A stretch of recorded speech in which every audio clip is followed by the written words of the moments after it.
তোমার কষ্ট আমার কষ্ট।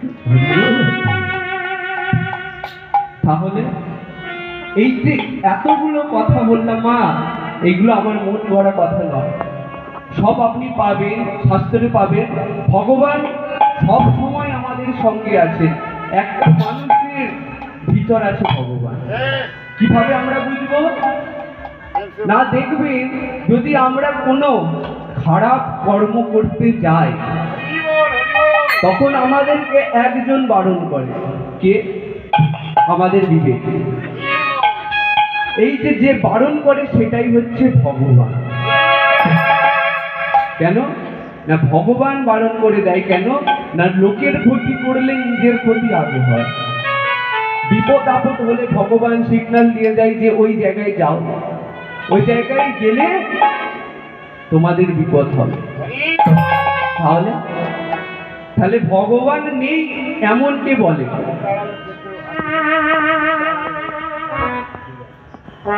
ভগবান, এই যে ভগবান নেই যারা সব বলে যে এ কথা মা ভুল।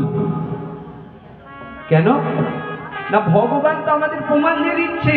কিভাবে না? এই যে বললাম, কোনো খারাপ কর্ম করতে গেলে আমাদের সিগন্যাল আমরা প্রথমে বুঝতে পারি, আর যে এই সিগন্যাল না মেনে আবার খারাপ কাজ করতে যায় তারও বিপদ পেছন পেছন ফিরে আসে, তাই তো? তাহলে আমরা কোথায় এলাম? শ্রীধাম নবদ্বীপ ধাম। এবার নবদ্বীপ ধামে যখন আমরা প্রত্যেকে এসেছি, তাহলে এবার কি করতে হবে না? গৌড়ের নাম করতে হবে। তাহলে গৌড়ের নাম করব, গৌড়ের গান করব। গৌড়ের গান করবো যে আপনাদের উলুধ্বনি শঙ্খধ্বনি করতে হবে। মায়েরা তৈরি তো? উলুধ্বনি করতে পারবেন তো? না পারবেন না? হ্যাঁ হ্যাঁ পারবে। ওইদিকে একবার দিন উলুধ্বনি। বাহ, এই তো আমার মায়েরা পারে। আর শঙ্খধ্বনি কই?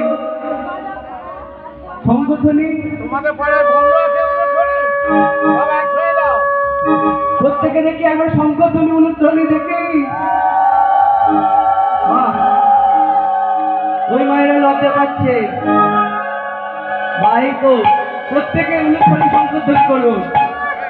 আর বলুন, দুটি বাহু তুলুন, দুটি বাহু তুলে বলুন, গৌড়ের নাম করতে করতে যাবো। কি?